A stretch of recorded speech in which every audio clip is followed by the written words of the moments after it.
So when you think drone security, what pops into your head? Maybe some high-tech jammer or a giant net? And look, those things are cool, but the real secret sauce to defending against an aerial threat, it's not the gear, it's the plan. Today, we're going to look past the gadgets and break down what really matters. Having a solid response plan that turns a simple flashing light on a screen into decisive and maybe even life-saving action. Okay, look at this number, 110,000. That's not a price tag. That's how many people were stranded back in 2018 during the Gatwick Airport drone incident. This wasn't just a travel headache. It was a total meltdown, and it's a perfect, painful reminder of what happens when you don't have a plan. Chaos is pretty much guaranteed. The stakes could not be higher. So here's our game plan for today. First up, we'll define this new aerial threat. Then, we'll dive into the single biggest mistake most organizations make. After that, we're going to build a response framework from the ground up, detail the protocol for the moment it all goes down, and finally, look at the critical forensic work that happens after the drone is out of the sky. All right, let's kick things off. Section 1, understanding the risk. You can't really fight a threat until you know exactly what you're dealing with, right? Drones aren't just flying cameras anymore. They're a whole new vector for trouble to literally fly right over your fences. And as you're about to see, not all drone threats are created equal. This is super important because your response totally changes depending on who's flying the thing. On one end, you've got your clueless pilot. That's category 1. Maybe a hobbyist who just flew into a restricted area by mistake. Then in the middle, you've got the careless or criminal in category 2 who's intentionally trespassing with a regular off-the-shelf drone. But it's category 3 that's the real nightmare, the committed adversary. This is someone with a modified, custom-built drone, and they are there to cause serious problems. Your plan has to be ready for all 3. Okay, you're going to hear this acronym a lot, so let's just get it straight. CUAS. It stands for Counter Unmanned Aircraft System. Basically, it's the whole shebang, the entire system for finding, tracking, and stopping a drone threat. It's your complete airspace security toolkit. And if you think this stuff is just movie plot material, think again. This is real life. We're talking actual assassination attempts using drones. We're talking about drones just landing on the White House lawn without anyone noticing.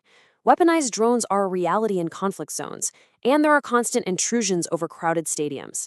So the question isn't if this stuff can happen, it is happening. And that brings us to what I think is the most critical point of this whole explainer. The single biggest mistake you can make with drone security is believing that buying a fancy detection system is the end of the story. It's not. That's just a recipe for a false sense of security.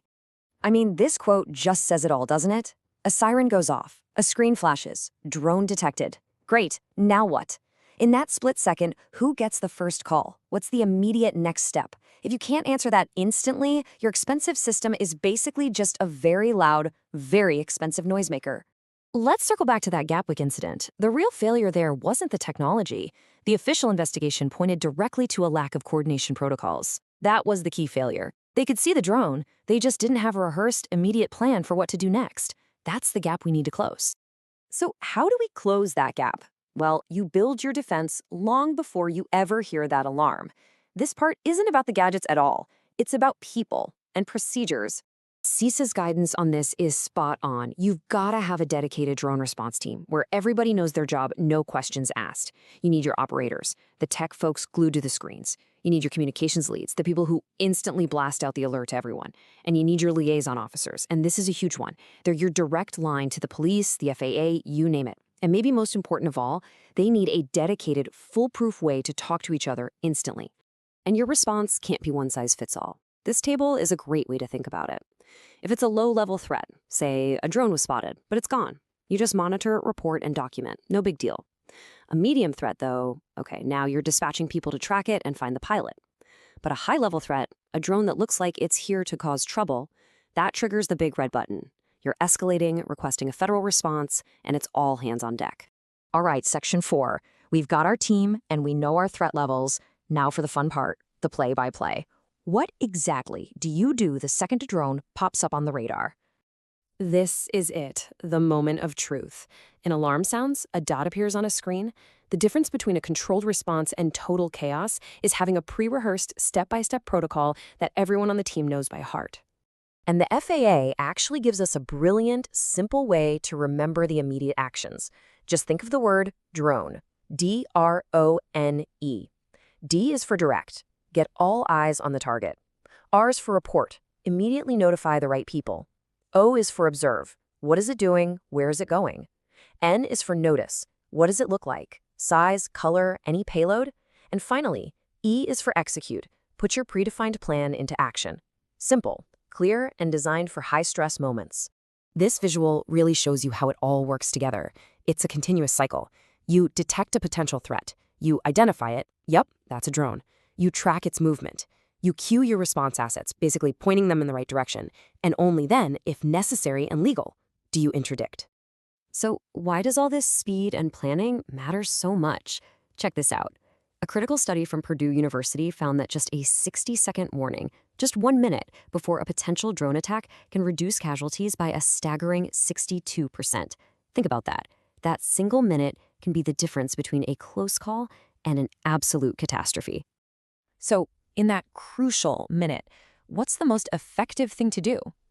Is it running or hiding? Actually, no. The same study found the single most effective action is simply creating space, having people maintain a 5-meter separation. It's such a simple instruction, but it prevents a single impact from causing mass casualties. It's all about controlled dispersal, not panicked chaos. Okay, so the immediate threat is gone. The drone is down or it flew away, we're done, right? Not even close. The work you do after the incident is just as important as the response itself. This is how you make sure it doesn't happen again. Interpol provides the global standard here, and the priorities are crystal clear. First, secure the scene. Treat it just like any other crime scene. Second, log all your data. Every scrap of information from your detection system is vital evidence. Third, recover the drone safely. And I mean safely. It could have hazardous batteries or even be booby-trapped, so this requires experts. And throughout every single step, you have to preserve the digital chain of custody, making sure that evidence holds up. And this is why all that work is so important. That recovered drone is an intelligence goldmine. Digital forensics can pull out pre-planned flight paths, all the telemetry data, and sometimes even the location of the operator. This isn't just about cleaning up, it's about intelligence gathering and prosecution. So we end up right back where we started. In today's world, it's not a question of if your airspace will be tested, it's a question of when. The technology will detect the threat, but it's the plan, rehearsed, practiced, and ready to go, that will determine the outcome. So the only question left is your plan ready?